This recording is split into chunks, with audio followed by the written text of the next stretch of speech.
Imam Ali was endowed with a quick, sharp, incisive mathematical mind. A person was about to die, and before dying, he wrote his will, which went as follows. I have 17 camels, and I have 3 sons.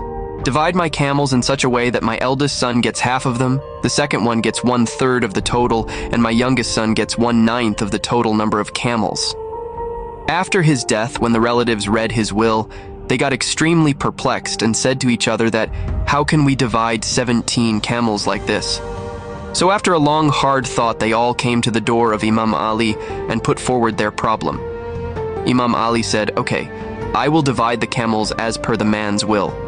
Imam Ali said, I will lend one of my camels to the total, which makes it 18, 17.11, 18.